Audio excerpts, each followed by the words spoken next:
Hey guys, Nishquick here. So we're back again for part 2 of my favorite video game developers. I guess there's not much else to say, just a reminder. These aren't the best video game developers, these are just some of my favorites from the gaming industry and from the games I've played. So yeah, sound off below, who are some of your favorites? I'll check out some of their games. Yeah, anyways, let's get started. And just a quick reminder, if you enjoy videos on game analysis, reviews, usability, and all that stuff, be sure to give this video a like, and subscribe to this channel for more content. And without further ado, let's get this going.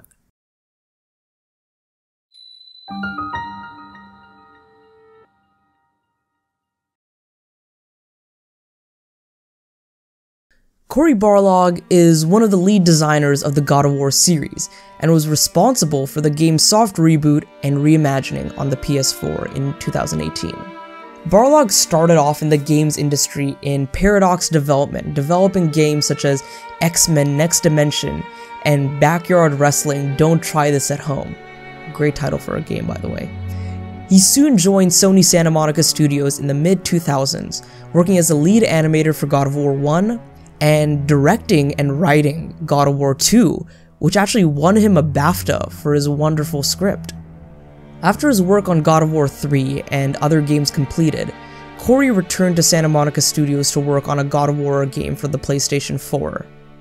Cory wanted to reinvent the series for this game, with the main character Kratos having gone through so much by the end of the third God of War game. He thought it was time for something entirely new. Barlog and his team put Kratos in the world of Norse mythology instead of Greek mythology from the prior games, and more importantly, made him a father. In a conversation with Mega Dads, Barlog recounts, "I heard from all these people that I haven't seen in so long, the stories of their lives up to that point, having kids and just the things that changed them, experiences that have formed them by that point.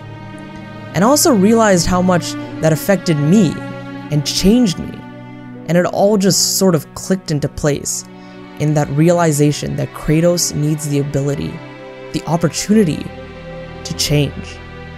Barlog worked extensively with writers, engineers, and designers to create the father-son journey he imagined.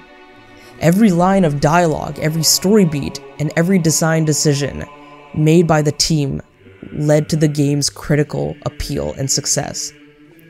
Barlog also worked very well with his team. Anticipating the announcement of God of War Ragnarok in September of last year, I watched the documentary Raising Kratos, the story recounting the development of God of War.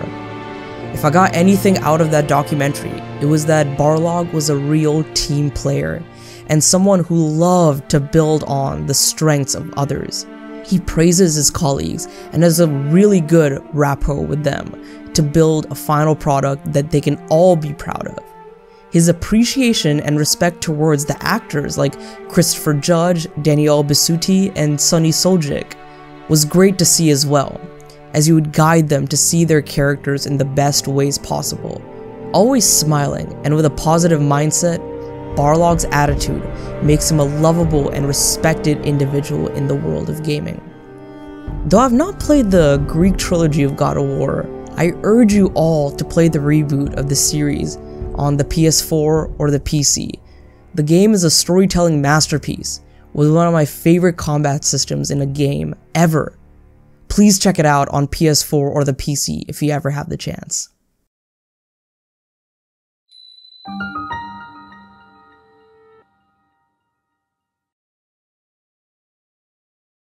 I also wanted to speak about a few employees at Retro Studios. Retro Studios is a team located in Austin, Texas, who worked on the Metroid Prime Trilogy and the Donkey Kong Country games on the Wii and Wii U. In July of 2021, I was lucky enough to attend a virtual Q&A seminar with special guest Mike Wicken. Wicken worked as a senior designer for all 3 Prime games, as well as the port of the trilogy on the Wii and Donkey Kong Country Returns. In the talk, I learned about the design process at Retro Studios and how the lead designers formed 3 pillars for the game to refer to and guide them throughout development. Wicken reiterated that one of Prime 1's pillars was not shooting or movement, but exploration, as they wanted players to discover mysteries and solve problems within the environment that was created. This pillar was supported by shooting and movement, but the latter two were not pillars. Later on that year, I found some phenomenal interviews on YouTube from the channel Kiwi Talks with many ex-Retro Studios employees.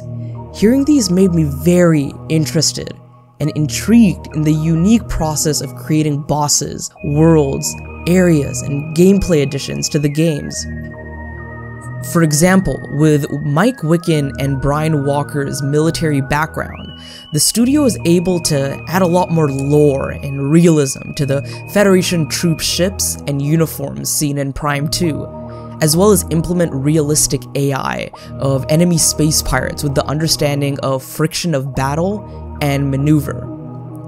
And with creating simple box models and interconnected rooms, Kynan Pearson and the level designing team were able to create the labyrinthian complexities of Ether and Dark Ether in Prime 2. Mike Wicken, with the assistance of Nintendo's very own Kensuke Tanabe, also was in charge of some of the most complex bosses in the series, like Quadraxis, whose fight was made possible by the genius of camera programmer Mark Hay Hutchinson. These interviews are a joy to listen to, especially with the lead up to the newest game in the Prime series. Even though many of these developers and designers do not work at Retro Studios anymore, their legacy remains strong within the company and in the gaming industry. I urge you all to try out the Metroid Prime games. They're all available on the Wii U with the Metroid Prime Trilogy, so get them before the Wii U eShop closes, and that's gonna be pretty soon.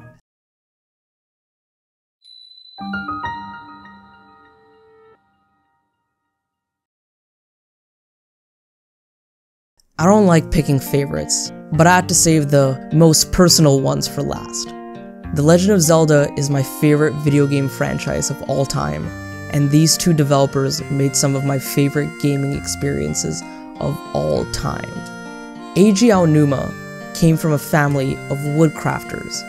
Aonuma himself also enjoyed creating karakuri puppets, things that would later influence his design of various elements in the Zelda series. Upon interviewing at Nintendo, Shigeru Miyamoto was interested in Aonuma's dolls and artwork and hired him as a graphic artist. Aonuma's big break came with the development of Ocarina of Time, where he designed dungeons and enemies. Seeing Aonuma's hard work on Ocarina of Time, Miyamoto presented him with a daunting task: create the next Zelda game on N64 in just a span of a year. Aonuma was incredibly nervous, but took up the challenge, and with his partner in direction, Yoshiaki Koizumi, they created one of the most unique and memorable Zelda experiences of all time in Majora's Mask. This resulted in Miyamoto trusting Aonuma as the main director for the Zelda series, and Koizumi as the main developer of the Super Mario series.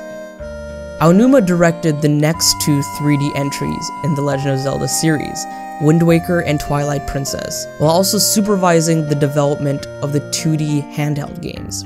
Following the release of Twilight Princess, however, saw some changes within the Zelda team. Throughout the many 2D games developed on handheld, 4 of them were developed by Capcom: Oracle of Ages and Seasons, Minish Cap, and Force Words. These games were helmed by the great Hidemaro Fujibayashi. His talent for creating wonderful puzzles and worlds caught the eye of Aonuma, and Fujibayashi eventually volunteered to direct the next 3D Zelda adventure. He too, like Aonuma before Majora's Mask, was a little nervous, but went into the experience open-minded. The result was The Legend of Zelda Skyward Sword, what some people consider to be the most divisive and somewhat controversial entry in the 3D Zelda series, due to its linearity and overly involved motion control scheme. The reception surprised Aonuma and Fujibayashi, but additionally prompted them to make even more drastic changes in the series. Many of us know The Legend of Zelda Breath of the Wild as the game that changed open world games forever. But to the Zelda team, it was a game that went back to the roots of the franchise. Remember how I said Miyamoto helped create the first open world game with the first Zelda game on the NES? Breath of the Wild went back to the concept of being dropped in the middle of a giant world, figuring out your own plan of action within the game, and just making your own adventure. I always consider Aonuma and Fujibayashi a Zelda dream team duo.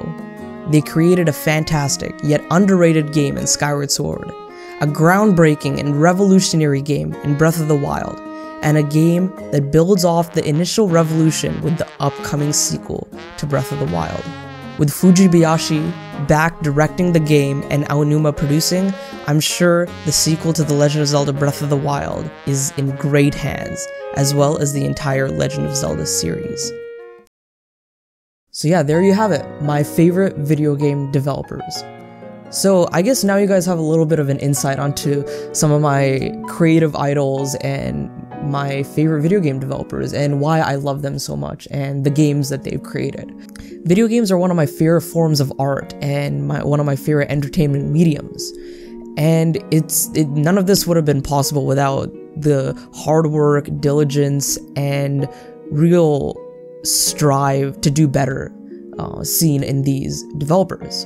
And again, these are just some of my favorites, not the best, and not a ranking at all. So tell me below, who am I missing? Like, I haven't played any of Hideo Kojima's games. I really want to get an idea of what his style of development and storytelling is like.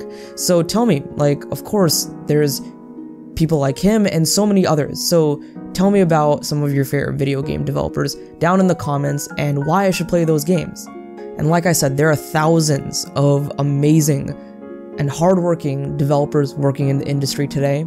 This is just like a little appreciation video for some of my favorites, so I hope you enjoyed it, and I'll see you guys in the next video. Thank you so much for watching this video. Remember, if you like this video and enjoy video game analysis, reviews, and usability studies, remember to give this video a like and subscribe to my channel Niche Quick Pops for more content, and hit that bell icon to get notified whenever I drop a new video. And follow me on Twitter to hear some of my gaming and pop culture takes and opinions, and hear whenever I drop a new video or I'm going live. I'm Nishquick, signing off. Have a great day.